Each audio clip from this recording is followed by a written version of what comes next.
От Беласица до Пирин. От сърцето на югозапада. Радио Бела. Новините. Добър ден с обедната емисия новини на Радио Бела в 12 часа на 7 октомври, понеделник, с мен Гергина Манчева. Кметът на община Петрич Димитър Бръчков поздрави участниците в 11-тия национален туристически поход по стъпките на Самуиловите войни. Проявата се организира от Сдружение Млад планинар. Тази година се включиха около 1500 души – деца, ученици и възрастни от цяла югозападна България. Всички положиха цветя на паметника на цар Самуил. С патриотичен дух изминаха разстоянията от Национален парк музей Самуилова крепост до село Ключ. Националното знаме и знаме с портрета на цар Самуил бяха начело на колоната. В село Ключ родолюбците бяха посрещнати от кмета на селото Македонка Иванова, от кмета на общината Димитър Бръчков, както и от деца от село Ключ, облечени в народни носии и с китка здравец в ръце. Водосвет отслужи архиерейският наместник на Петричка духовна околия, отец Павел. Художествената програма за 1010-та годишнина от смъртта на цар Самуил беше представена на сцената в центъра на село Ключ. Неизвестни факти от живота на цар Самуил и българската държава от ранното средновековие бяха представени на Международната научна конференция в Историческия музей на град Петрич. Научният форум се проведе под патронажа на президента Румен Радев и бе по повод 1010-та годишнина от смъртта на великия български цар. Учени от Германия, Русия, Полша, Гърция и България представиха в свои доклади интересни факти от времето на Самуил и първата българска държава, като за първи път бяха осветлени документи от Византийската империя, назоваваща недвусмислено Самуил като български цар. Защо интересът на учените към цар Самуил и неговото управление е толкова голям на фон на трагичните събития край село Ключ, когато българските войни са окончателно победени от Византия? Професор Георги Николов, председател на Македонския научен институт, коментира така: понякога, макар и трагични, залезите са по-красиви от утрото. Този залез на ранно средновековното българско царство всъщност е доста закъснял и то именно благодарение на Самуил, който в продължение на 40 години спира византийското настъпление. Израел днес отбелязва една от най-тъжните годишнини в историята си. Точно преди година членове на Хамас нахлуха от ивицата Газа в Израел. Убиха над 1200 души и взеха около 250 за заложници. Около 90 души остават в плен. В памет на жертвите в Израел се проведоха възпоменателни церемонии. Демонстрации за загиналите и пленените имаше и в различни държави по света. Тази вечер и в Централната синагога в София ще се проведе възпоменателна церемония по повод една година от кървавата атака. Не можем да си позволим още една година като миналата в Близкия изток, каза британският министър на отбраната Джон Хейли в интервю за Sky News. По повод на годишнината от събитията на 7 октомври, Джон Хейли призова международната общност да осигури незабавно прекратяване на огъня в Близкия изток, като удвои усилията си в тази посока.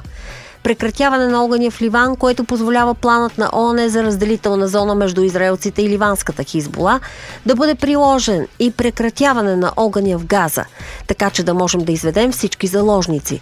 Така министърът на отбраната определи приоритетите. За него е много важно да има дългосрочен мир за постигане на решение с две държави.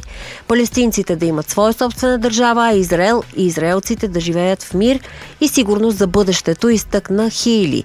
Попитан за продажбите на оръжие на Израел и дали е съгласен с френския президент Емануел Макрон, че трябва да има оръжейно ембарго, министърът отговори отрицателно, като посочи, че Великобритания работи по различна система. Австралийците Клаудия и Робърт Бъшоу прелетяха 15 000 км от Сидни, столицата на Австралия, за да се венчаят по българските обичаи в павликенското село Вишовград. Доведоха си 60 гости от Австралия и Великобритания, а сватбата им беше първата от години, която се случи в селцето с 250 жители. Булката ритна менчето с вода, поръсиха младоженците с жито, за да имат деца, а бабите от ансамбъл Вишоградски славейчета пяха на сватбарите, които се хванаха и на кръшните български хора. 2 дни павликенското село Вишовград празнува, малки и големи се събраха на сватбата на австралийците Клаудия и Робърт. Идеята да се венчаят по българските традиции хрумнала на 26 годишната Клаудия, която е машинен инженер. Младата жена се прехласнала по Вишовград и розовата къща с огромен двор миналата година, когато за първи път дошла да види имота, който майка й си купила в Павликенското село, където 1/10 от населението е чужденци – британци, белгийци и холандци. С организацията на българската сватба на австралийците в Вишовград се заел доцент Петър Петров, председател на Българската асоциация за селски и екологичен туризъм, от когото всъщност майката на булката купила розовата къща. Спорт. Най-успешният български тенисист в историята Григор Димитров се класира за третия кръг на Мастърс 1000 турнира в Шанхай. Деветият, поставен в схемата, спечели в доиграването срещу Зизо Беркс от Белгия с 6-3, 3-6, 6-2. Срещата беше спряна в петък заради дъжд при 4-2 гейма за Беркс във втория сет. В доиграването днес всеки печелише подаването си във втората част. И така белгиецът изравни общия резултат, но победител в крайна сметка стана Григор Димитров. Следващият му съперник е номер 20 в схемата – Алексей Попирин от Австралия. Попирин води с 2-1 победи срещу Димитров, като за последно спечели на турнира от сериите Мастърс 1000 през август в Монреал. Времето. С подкрепата на Етиком, производител на дограма от 1992.